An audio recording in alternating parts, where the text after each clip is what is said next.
পেশ করবেন ইসলামী সমাজ টাঙ্গাইল জেলার সহকারী সম্মানিত দায়িত্বশীল ভাই মোহাম্মদ ইউসুফ আলী।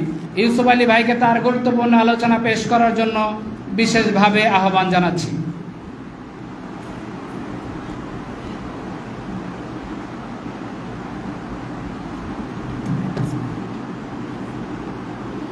أعوذ بالله من الشيطان الرجيم بسم الله الرحمن الرحيم ومن يبتغي غير الإسلام دينا فلا يقبل منه وهو في الآخرة من الخاسرين।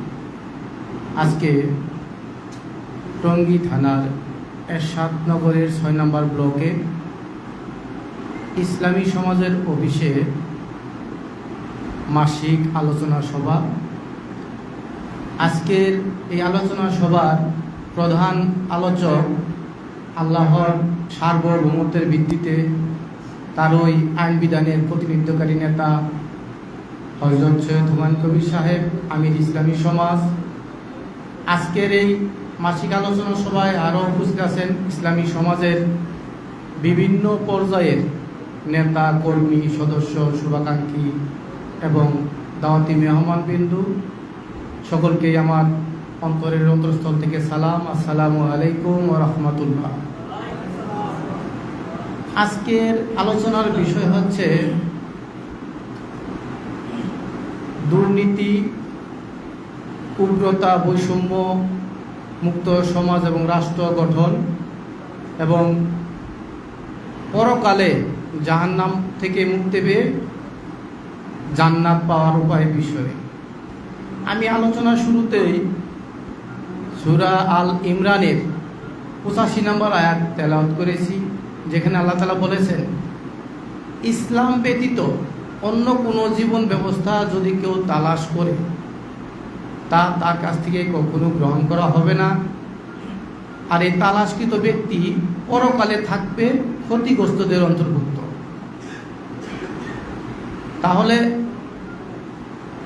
ইসলাম ব্যতীত অন্য কোনো দিন অন্য কোনো জীবন ব্যবস্থা যদি কেউ তালাশ করে, এই তালাশকৃত ব্যক্তির কাছ থেকে ওই জীবন ব্যবস্থা পরকালে গ্রহণ করা হবে না, তিনি ক্ষতিগ্রস্তের ভিতরে থাকবেন।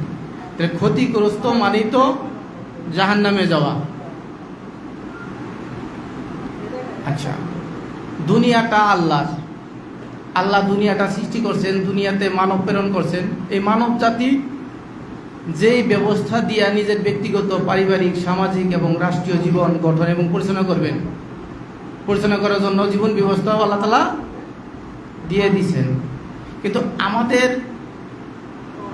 যে বাংলাদেশ, সারা পৃথিবী কোরআনের বিপরীত বিধানটা যেমন চলতেছে, আমাদের বাংলাদেশটাও গণতান্ত্রিক নামক একটা জাহিলি সমাজ ব্যবস্থা দিয়ে গঠন পরিচালনা হচ্ছে, যেটা আল্লাহর ব্যবস্থার বিপরীত ব্যবস্থা, যেটা মান্না, যেটা গ্রহণ করে মারা গেলে পরকালে আমরা ক্ষতিগ্রস্তের ভিতরে থাকবো।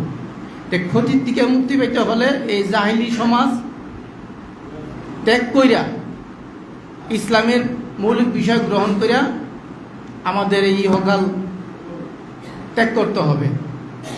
তো মানুষের সমাজ এবং রাষ্ট্র গঠন পরিচালনা করার যেই ব্যবস্থা দিয়েই পরিচালনা করুন, 3টা মৌলিক বিষয় লাগে। 3টা মৌলিক বিষয় কি? রুবুবিয়াত, উলুহিয়াত, নেতৃত্বের ইতা। এই জাহিলি সমাজের জাহিলি সংবিধানের এই যে বিধানটা পরিচিত আছে, এটা মানব রচিত ব্যবস্থা, যেটা সার্বভৌমত্ব, আইন বিধান, শাসন কর্তৃত্ব মানুষের, এটা ত্যাগ, অস্বীকার, অমান্য করে মানুষের সমাজ রাষ্ট্র গঠন পরিচালনায় সার্বভৌমত্ব, আইন বিধান, শাসন কর্তৃত্ব একমাত্র আল্লাহ গ্রহণ করতে হবে। দ্বিতীয়ত উলুহিয়াত, দাসত্ব, আইনি আনুগত্য, উপাসনা মানুষের ত্যাগ, অস্বীকার, অমান্য করে। ইসলামের দ্বিতীয় মৌলিক বিষয় উলুহিয়াত, যে দাসত্ব আইনের উদ্ভাসন একমাত্র আল্লাহ গ্রহণ করতে হবে। আর তৃতীয় বিষয় হচ্ছে মানব রচিত ব্যবস্থার ভিত্তিতে যত নেতা নেত্রী সরকার আছে তাদেরকে অস্বীকার অমান্য করে মানুষের সমাজ রাষ্ট্র গঠন পরিচালনায় শর্তহীন আনুগত্য অনুকরণ একমাত্র আল্লাহ রাসূল হযরত মুহাম্মদ সাল্লাল্লাহু আলাইহি ওয়াসাল্লামকেই গ্রহণ করতে হবে। তো এভাবে জাহেলিয়াতে তিনটা মৌলিক বিষয় ত্যাগ, অস্বীকার, অমান্য করে যদি ইসলামের এই তিনটা মৌলিক বিষয় আমরা মেনে মৃত্যুবরণ করতে পারি, তাহলেই আল্লাহর ঘোষণা অনুসারে আমরা জাহান্নাম থেকে মুক্ত হয়ে জান্নাত লাভ করতে পারবো। আল্লাহ আমাদের এই লোকে কবুল করুন। আসসালামু আলাইকুম ওয়া রাহমাতুল্লাহ।